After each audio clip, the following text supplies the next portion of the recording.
Hello everyone, welcome back to my YouTube channel. In this video, we are closing out the fourth section of my civic engagement curriculum on information literacy by talking about the ninth topic about navigating the digital landscape. This video is about how to build and carry your researching skills into the fast-moving world of social media and digital platforms so you are reading and sharing reliable information. When I was in high school and college, I wrote dozens of papers. I was instructed on which sources were allowed, which were not, and how to properly cite them. Those rules kept my work reliable and focused on the main instructions, and they taught me discipline about using evidence and conveying arguments. After graduation, I did not stop those habits because I knew they were important for any organization I was a part of and any conversations I have with people. I knew that I needed to be honest in my in-person interactions with people, especially for my YouTube channel, where I cite my sources in the video descriptions because I want you all to know where I am getting my information from. But for the online world, it seems to be different because it mostly runs on an honor system by posting now and asking questions later. There is not much pre-publication review of millions of posts every day. Even automated systems like AI cannot perfectly catch every error or manipulation by users. Sometimes AI can have glitches or make mistakes by flagging a post that is perfectly harmless. So, because the safety net is thin, the responsibility shifts to us to check our sources' reliability before sharing it online. Think about it. If we would not submit a school paper without evidence or citation, would we also not want to post a claim online without any evidence or citation? Not really. Since we do not want to get a 0 for plagiarism, we have to carry that same mindset for making claims online. Otherwise, spreading unverified claims online can harm people, damage trust, and weaken our communities. All of us deserve accurate information, and we must expect it from each other. Being civically engaged is not just about reading information, but also interpreting and evaluating it to make sure we share something that builds an informed citizenry. That is how we build a sense of community and belonging when we can all trust that we are being honest with each other. With all this in mind, let's begin by talking about fact-checking. Remember, you do not need to be a professional fact-checker to verify any claims you see. Here are 6 steps to verify any claim you see online. 1. Who is sharing this? Is it a friend, a news outlet, an ad, or an anonymous account? 2. Why are they sharing it? Are they informing, persuading, or trying to get clicks? Motivations matter in people sharing things online. 3. What is the claim? Separate fact from opinion by looking at exactly what is being asserted. 4. Is there evidence? Does the post link to reputable data, studies, or primary sources? If not, be skeptical about what the post says. 5. Where did the evidence come from? Check the original study, the methodology, and whether the source is reputable.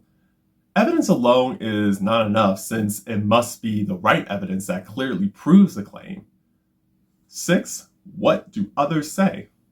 Look for cooperation from trusted outlets, experts, or multiple independent sources. If independent sources do not confirm it, that is a red flag. Following those steps can help you fact-check information before you accept someone's claim. As you practice these steps, you will develop a habit and pattern for yourself every time you see a claim. Another thing you can do is lateral reading.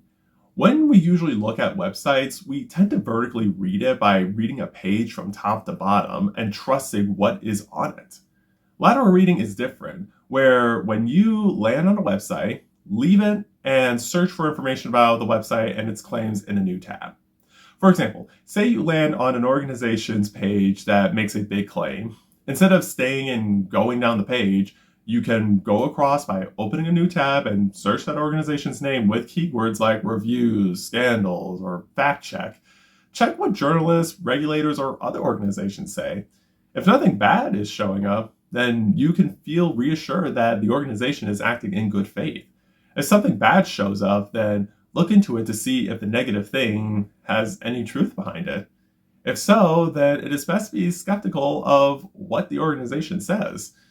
The point is to do extra background research on an organization's website to make sure they are sincere and honest, especially for organizations you might not have heard about before. Now, let's talk about how to trust a source by looking at its authority and perspective. Authority means seeing how knowledgeable a person or organization is on a certain topic and if the knowledge is sufficient for them to talk about the topic. You can find this out by looking at the author's credentials, institutional affiliation, and the method they use to make a claim and conclusion about something.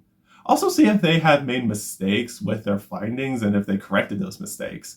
A correction does not automatically make someone untrustworthy to talk about their subject as long as they are transparent about how they made a mistake and how they corrected it.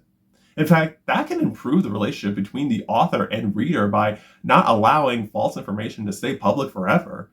Perspective means seeing what a person or organization's viewpoints or biases are. All sources have perspectives, so it is important to recognize them and how that can influence the way they convey their information. Let's proceed to evaluating evidence. Remember, not all evidence is the same thing. We need to look at the quality of the evidence being provided to you.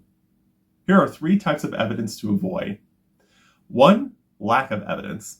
If someone claims that something major happened but does not provide accurate pictures, data, or sources, then you should be suspicious of those claims. You will usually know a major event occurred when reputable outlets report on them. 2, unreliable evidence. This is evidence that comes from conspiracy theory sites or sites that constantly repeat false information. Any evidence of them should be treated skeptically, since any videos and images can be faked. Again, double check well-known and reliable outlets to see if they corroborate any videos and images you see. 3, irrelevant evidence.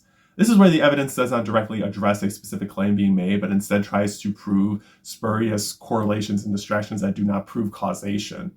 If evidence does not clearly connect to the claim, it does not prove the claim. The last thing I want to talk about is click restraint. Since we can access information online instantly, the internet trains us to click on something fast to learn more about something, especially if the title of it makes us feel emotional. Click restraint comes in that allows us to think carefully before engaging with digital media posts. Here are 3 steps you can do with this. Step 1 is pause. If you feel emotional, take a breath. Step 2, scan the results first. Look at titles and URLs on the results page before clicking on something. Are they news, opinion, or irrelevant? Step 3, compare and open tabs. Use lateral reading to do this. If you cannot find reliable sources, refine your search by using quotes to search for exact phrases.